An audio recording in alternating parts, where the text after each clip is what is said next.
Yo l'équipe. Après avoir assisté au tirage au sort du Final 8 en live avec vous, je me devais de reprendre la vidéo de 11 que j'ai sortie la semaine dernière, tout en apportant des modifications vis-à-vis de l'adversaire. Encore merci pour le premier live sur ma chaîne, il y avait pas mal de monde et on a pu bien débattre. Pour les nouveaux, n'oubliez pas de vous abonner et de laisser un like, ça fait toujours plaisir. Et on est parti pour un nouveau 11.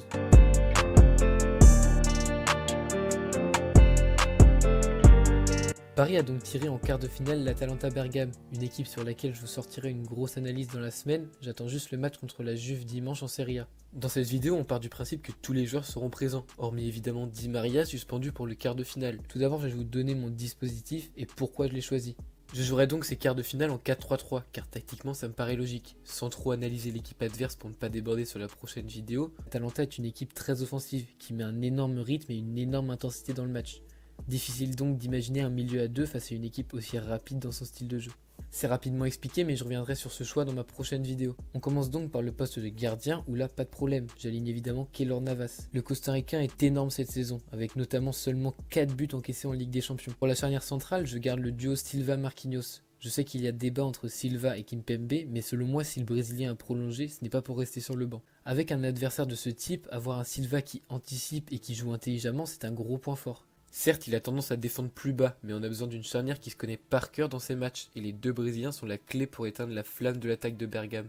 Ensuite, du côté gauche de la défense, je reste sur Bernat. C'est une valeur sûre en Ligue des Champions, malgré qu'il peine encore en défense. A droite, j'équilibre donc les lacunes défensives de Bernat par le talent de Kerrer.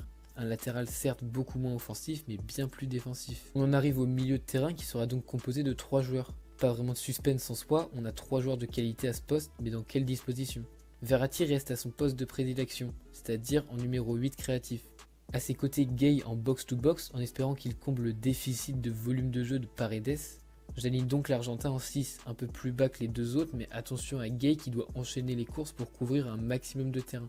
Évidemment ce n'est pas parfait comme milieu car on n'a pas de pur numéro 6, mais en composant avec nos joueurs c'est le mieux qu'on puisse faire. On finit donc avec nos 3 attaquants. Encore une fois, pas de suspense, j'aligne Neymar, Icardi et Mbappé. Pas de débat sur le poste de numéro 9, Cavani n'a pas prolongé. Di Maria étant suspendu, la question ne se pose pas en attaque. On pourrait aligner un 4-4-2 avec Sarabia, mais encore une fois, le problème se trouve au milieu de terrain, où l'intensité sera beaucoup trop forte pour seulement 2 milieux. En revanche, en fonction du déroulement du match, tu peux toujours sortir un milieu pour faire rentrer Sarabia à droite et passer en 4-4-2. Voilà mon 11 pour les quarts de finale de Ligue des Champions face à l'Atalanta. N'hésitez pas à commenter votre 11, à laisser un petit like pour le soutien et activer la cloche pour ne pas rater l'analyse sur l'Atalanta. Bonne soirée à tous et à bientôt pour une nouvelle vidéo sur le Paris Saint-Germain.